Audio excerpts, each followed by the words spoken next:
জন্যই শুনবেন। কবিতার নাম প্রথম পূজা। ত্রিলোকেশ্বরের মন্দির। লোকে বলে স্বয়ং বিশ্বকর্মা তার ভিত পত্তন করেছিলেন কোন মানধাতার আমলে। স্বয়ং হনুমান এনেছিলেন তার পাথর বহন করে। ইতিহাসের পণ্ডিত বলেন এ মন্দির কিরাত জাতের গড়া, এ দেবতা কিরাতে। একদা যখন ক্ষত্রিয় রাজা জয় করলেন দেশ, দেউলের আঙিনা পূজারীদের রক্তে গেল ভেসে। দেবতা রক্ষা পেলেন নতুন নামে, নতুন পূজা বিধির আড়ালে। হাজার বৎসরের প্রাচীন ভক্তিধারা স্রোত গেল ফিরে, কিরাত আজ অস্পৃশ্য। এ মন্দিরে তার প্রবেশ পথ লুপ্ত। কিরাত থাকে সমাজের বাইরে, নদীর পূর্ব পারে তার পাড়া। সে ভক্ত, আজ তার মন্দির নেই, তার গান আছে। নিপুণ তার হাত, অভ্রান্ত তার দৃষ্টি। সে জানে কি করে পাথরের উপর পাথর বাঁধে, কি করে পিতলের উপর রূপোর ফুল তোলা যায়। কৃষ্ণশিলায় মূর্তি গড়বার ছন্দটা কি? রাজশাসন তার নয়, অস্ত্র তার নিয়েছে কেড়ে। বেশে বাসে ব্যবহারে সম্মানের চিহ্ন হতে সে বঞ্চিত, বঞ্চিত সে পুঁথির বিদ্যায়। ত্রিলোকেশ্বর মন্দিরের স্বর্ণচূড়া পশ্চিমে দেখা যায়, চিনতে পারে নিজেদেরই মনের আকল্প, বহু দূরের থেকে প্রণাম করে।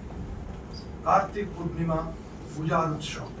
মঞ্চের উপরে বাজছে বাঁশি, মৃদঙ্গ, করতাল।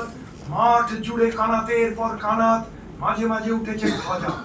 পথের দুই ধারে ব্যাপারীদের পসরা, তামার পাত্র, রূপোর অলংকার, দেবমূর্তির পট, রেশমের কাপড়, ছেলেদের খেলার জন্য কাঠের ডমরু, মাটির পুতুল, পাতার বাঁশি। অর্ঘ্যের উপকরণ ফল, মালা, ধূপ, বাতি, ঘড়া ঘড়া তীর্থবাড়ি। বাজিকর তারস্বরে প্রলাপ বাক্যে দেখাচ্ছে বাজি, কথক পড়ছে রামায়ণ কথা। উজ্জ্বল বেশে সশস্ত্র প্রহরী ঘুরে বেড়ায় ঘোড়ায় চড়ে। রাজ অমাত্য হাতের উপরে হাওদায়, সম্মুখে বেজে চলেছে সীমা।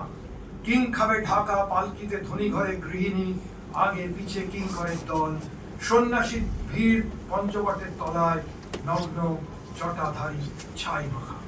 মেয়েরা পায়ের কাছে ভোগ রেখে যায়, ফল, দুধ, মিষ্টান্ন, ঘি, আতপ্তন্য। থেকে থেকে আকাশে উঠছে চিৎকার ধ্বনি, জয় ত্রিলোকেশ্বরের জয়।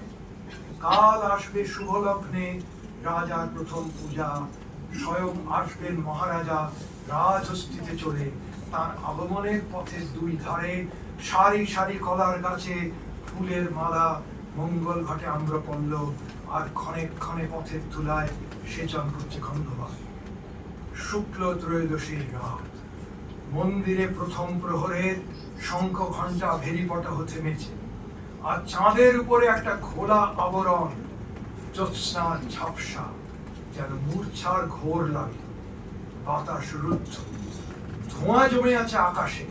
গাছপালাগুলো যেন শঙ্কায় আড়ষ্ট।